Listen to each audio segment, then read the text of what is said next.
In March 2018, I produced the Rust backstory, where I scraped up all the strangely shaped jigsaw pieces that Rust's game world had to offer and jammed them together into what many have come to view, for now, as the unofficial lore for Rust.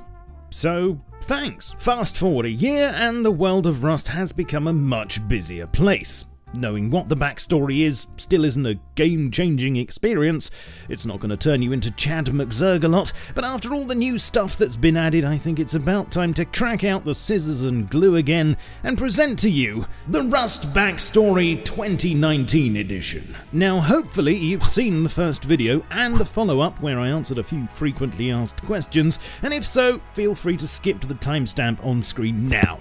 But for the rest of you, here's a recap of the story so far, the Fast and Furious version. The game takes place on an island that's home to plants and animals indigenous to our planet. Everything man-made is recognizable and it definitely looks like this is supposed to be Earth. The night sky is an accurate depiction of our own, and the position of the stars mean the island must be located somewhere about 10 degrees south of the equator. The game's world begins on May the 10th, 2024, as can be discovered through the console. There are many abandoned and decaying facilities on the island that are a snapshot of a time when it was first inhabited and that give strong clues as to who was here before us. Some are civilian, but there are also military and scientific installations, and a number of these are contaminated with extremely localized pockets of radiation. The style of most of the buildings point to a Soviet origin and must have been constructed at some time during the Cold War, with the launch site and rockets being almost identical to those used in the Russian space program, and trucks found around the island all being variants of a Soviet army vehicle. However, the people who lived and worked here spoke US English, used dollars, and drove American cars, an extremely unlikely combination for the time. From the outset, it seems the facilities were built by the Russians for use by an American scientific corporation known as Cobalt, named possibly after a highly radioactive element used in their experiments. They had their fingers in many pies and were conducting research into a number of sensitive technologies, including nuclear-powered space travel, genetic engineering, regeneration of dead organisms, and potential immortality. So what's the story? My theory was that after failing to secure backing from the US government, the founder of Cobalt, an American scientist who we'll call Dr. Gordon Newman, made a covert deal with Russia sometime in the 70s, and in return for access to his research was assigned a remote island in Soviet-controlled waters off the coast of Angola to conduct his experiments. During the 70s and 80s, Cobalt's Russian-backed research on the island flourished, all whilst it was still conducting business in the US. But with the disbandment of the Soviet Union in 1991, funding dried up and Angola's government became one friendlier to the West. Fearing a backlash from the US if they ever found out, and not wanting his research to fall into the wrong hands, Dr. Newman evacuated the island, freed the animals from the labs, and sabotaged the most sensitive facilities with small radioactive dirty bombs to render them useless. Years later, though, it was discovered that the background radiation on the island was having a startling effect on the animals, causing anything that died there to automatically regenerate and come back to life. Possibly in association with the US government, scientists have now started using test subjects to research how this is happening and whether it can be developed for use on humans, perhaps in a military capacity. Now, I'm not going to explain all my reasons for these conclusions here. You can watch my first two videos where I go into a lot more detail about those, and I'd recommend you do, because then you won't risk sounding daft in the comments. But there were still plenty of question marks left hanging, some of which I think I can give better answers to now. Also, there are some new faces and names here that need to be addressed. So let's start by looking at what's been added and see where the facts lead us. The Scientist Compound. A couple of months after my original video, a new safe zone monument was added, the Scientist Compound, and as one dev blog leading up to it explained, it's supposed to look like an urban settlement that represents a portion of an older, larger town, one which the scientists have partially walled off to defend from the wasteland. Well, that straight away crimps off one loose end, sort of, namely where the people who worked here were living. I did speculate before it was added that in absence of any obvious accommodation, the inhabitants were being housed in an underground facility somewhere. The town contains the remains of between 30 and 40 dwellings, and depending on how you divide them up, could have been home for around 100 people. Or 150 very friendly people. Maybe not quite enough to staff the entire island. but certainly a lot of it. The scientists have erected a wall around the inner part of the town, put up treaty signs to warn the survivors against any monkey business, and are actively enabling them to do their surviving by selling them tools, weapons, and resources.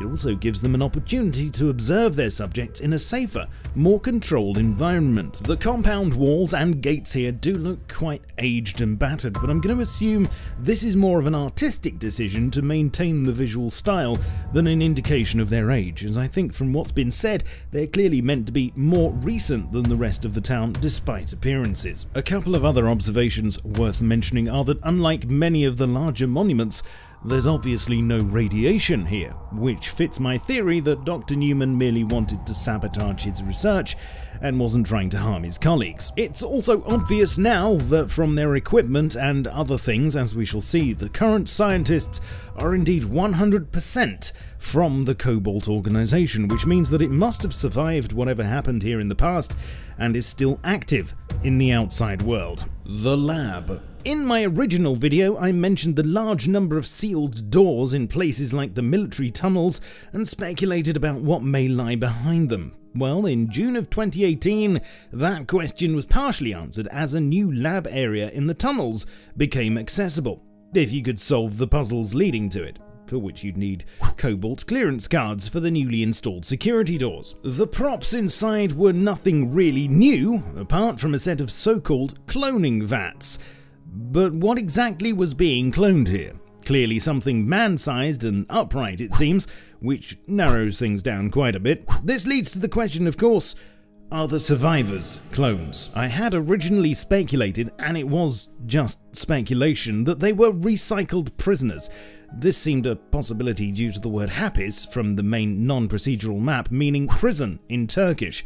But that could just imply that there's no escape from it once you're here. It does seem that some of the new floating junk piles were once makeshift rafts, and there have been attempts to escape in the past. Attempts maybe that were scuppered by the scientists. Or perhaps the name Hapis was just arbitrarily pulled from this old flat earth map that a number of you have pointed out to me. The cloning vats in the lab are clearly from the original experiments, but interestingly enough, the new cargo ship, which I'll get to in a moment, seems to be transporting more of them from outside. So perhaps yes, the survivors are clones. Or maybe Cobalt wants to clone successful test subjects in order to create an invincible Zerg army of 12-year-olds that can function beyond the island. But the jury's still out on that one. The Bandit Camp. On August 2nd, 2018, another new monument and a brand new set of inhabitants appeared on the island. There was now a swamp biome that contained the Bandit Camp, populated by a group of people who were clearly not affiliated with either Cobalt or the survivors, and who seemed to have a different set of goals altogether. From the outset, the reason for adding this place was made clear: to act as a yin to the scientist compound's yang. But who are these people, and how did they get here? Well, like the compound, this place seems to be an old facility that has simply been repurposed. Apart from the ramshackle shacks that are definitely not up to the survivors' building standards, there's a large antiquated gold dredge which has long since dredged its last gold, it seems, and now pays its way as a casino instead. As well as this, there are shops selling black market items, among other things, and in general, it looks like these people have carved out a bit of a niche for themselves. There are a couple of small but telling details here though, and I'd like to draw your attention in particular to the signs, with one that says "Turn back now, radiation," and another stating "Naked's not welcome," but which has since been crossed out. Clearly, people of all states of dress or undress are welcome here these days, and the bandits are only too happy to relieve them of their scrap. Plus, there's definitely no radiation in the swamp, so I can only assume these signs were initially intended to warn off survivors, and the bandits' attitude towards them has since mellowed. My current theory, therefore, is that the bandits are a group of mercenaries or opportunists who stumbled upon the island separately sometime between Cobalt's abandonment of it in the 90s and their more recent return. They probably took up residence in the swamp initially to siphon off what was left of the gold there, but decided to stay after discovering the island's ability to grant immortality, and this may explain why they're tolerated by the scientists. they're simply not that easy to get rid of. Initially, the bandits took exception to the return of cobalt and the naked idiots who were starting to trespass on what they viewed as their land, and so tried to scare them off, but eventually realised there was a more lucrative way of handling the situation. Thus, the casino and black market came into being. The cargo ship. On Thursday, 4th of October 2018, the CCSC Lazarus hoved into view on the rusty horizon, CCSC standing for Cobalt Cargo Shipping Company. Yet another finger in another pie for this seemingly very wealthy and well-backed organisation. Interestingly, there have been other vessels in fiction by the name Lazarus, including one from Friday 13th Part 8. However, this could also be alluding to the regeneration technology that Cobalt have been researching, as the name Lazarus is one closely associated with resurrection. There are a couple of variants of the ship, both carrying slightly different cargo. There's one loaded with Chinooks and Bradleys, which appears to be a more undercover affair, quite literally. But it's the container version I want to focus on because this is where we find some new information. As well as containers bearing the familiar Cobalt name and insignia, there are actually two other organisations who seem to be involved now and hint at an outside world that's still very much functional. There's one called Zen Labs, who, from the items their name is stamped on, appear to be supplying Cobalt with all manner of tech, including electronics and military hardware. Then there's another by the name of Wan Gen, a Chinese company it seems, and although we're yet to see it anywhere else but here, the writing underneath says 遗传研究计划, which translates as Genetic Research Program. It certainly seems that whatever Cobalt's research entailed in the past, which included Project Nova, perhaps a play on Nerva, which was an actual nuclear propulsion program, their interest in the island is currently focused on genetics, and the survivors are clearly test subjects. Some of these containers are open, and we can see their cargo includes more cloning vats, as mentioned earlier, and barrels of Mountain Dew. Although, unlike the real thing, whatever this green stuff is, it doesn't actually emit any radiation. At least not whilst it's inside the barrels. There is a radiation event on board whenever the ship decides to leave the server, but as tempting as it may be to conclude this means the world outside the island is irradiated, it's worth noting that it's restricted to the ship itself and is simply intended to bump off any players who try to outstay their welcome. Another interesting thing to note is that by contrast, all the old shipping containers at the island's harbours are plain and lack any writing or logos. This would make sense if the work being done there in the past was covert. You can also make out some writing on one of the harbour buildings that seems to say Rust Mills Shipping, perhaps a cover to divert attention from whatever was being done here. Not only are the containers on the cargo ship now proud to state their owners though, but are equally proud to admit who made them. Cobalt Containers, Biological, Chemical and Radioactive Storage Solutions, Sales and Quotes, with a phone number, which interestingly enough checks out as an actual number, introduced on the 14th of August 1998, well after Cobalt left the island originally and belonging to an address somewhere in Lexington, Alabama. Something else I've noticed is that the label on the new Rad Pill bottle model, not in-game yet, also contains a number which checks out as being for the Bartell Drug Company in Seattle and has a best before date of 2015. We've had a whole load of other new items added to the game over the last year that I wouldn't say particularly impact the backstory, but what sticks out to me is a clear delineation between the modern, well-funded military tech of Cobalt, mostly of US or at least Western origin, and the MacGyvered bits of equipment used by the survivors. The oil rigs. Now, I would have produced this video a bit earlier if I hadn't been waiting for the oil rigs to splash down, and although these didn't add anything new per se, their presence does at least back up one part of the story in particular. Thanks to Rust's night sky, it's possible to narrow down our latitude, as I said before. However, without being able to correlate in-game time with anything, pinning down our longitude is a problem. I knew it had to be somewhere that was within the sphere of influence of the Soviet Union during the Cold War though, and one country along this line stood out more than any other. Angola not only fits the bill politically for the time, with Soviet army bases posted on islands in the region, but is also an extremely mineral-rich area and more importantly has large oil reserves, being the only suitable country at this latitude that's actually a member of OPEC. Moreover, unlike the facilities on the island itself, the rigs seem to be both active and free from radiation. They are more heavily guarded than anywhere else here, and it seems that there's still a market for oil in the outside world. Oh, and this photo I found whilst searching for Angolan oil rigs looks slightly familiar, doesn't it? So has any of this changed my mind on the backstory? Not really, no. In fact, most of the new additions have only served to reinforce what I originally thought. We now know for definite that the scientists are from Cobalt, the same organisation that was here decades before and that abandoned the island when things went tits up. We know that whatever happened, Cobalt survived and is still a functional force in the outside world. Moreover, from other clues, it seems that the events surrounding their abandonment of this place were very localised and don't seem to have affected the rest of the planet. There is one trend that I'd like to address though, and this may be nothing because there is after all a certain aesthetic that Rust is aiming for. But it seems to me that there's a definite effort by the scientists to reuse slightly older technology than what should be available to them, especially as Cobalt is, or was, a clearly very wealthy and influential organisation. We can see this in their latest rather grubby looking hazmat suits, the survey meters they're using with inspection dates from 1989 and rad pills with best befores of 2015.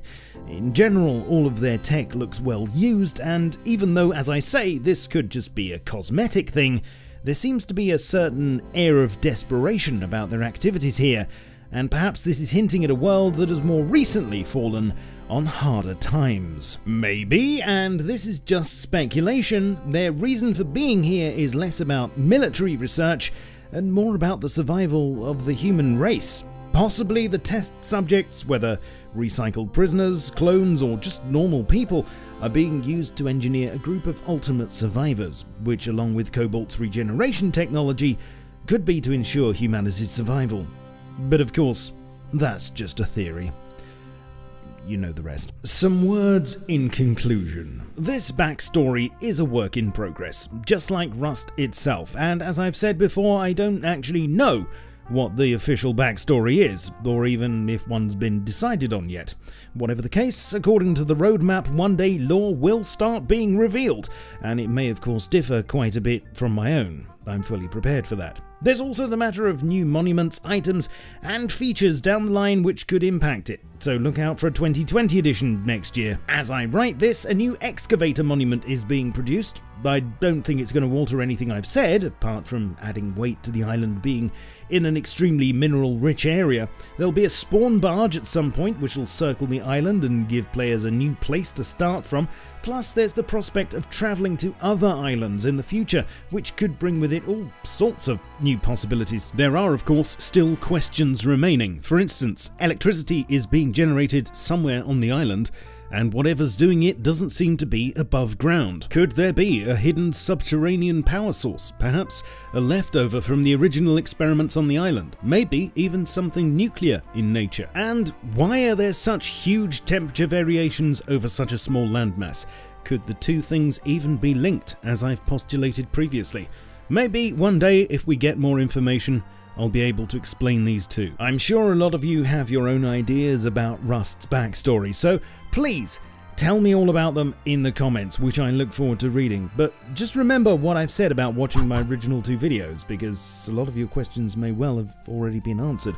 I will, however, add an FAQ as a pinned comment and update it as we go along, so make sure you check back. I'd like to say a massive thank you to my supporters on Patreon who make it possible for me to spend the needed time on these vids, and their names will be immortalised here. Of course, you are welcome to join their ranks, and it would be a privilege to have you on board, so please check out the link down below. If you enjoyed this video, then please whip the like and subscribe buttons and thoroughly ring the bell.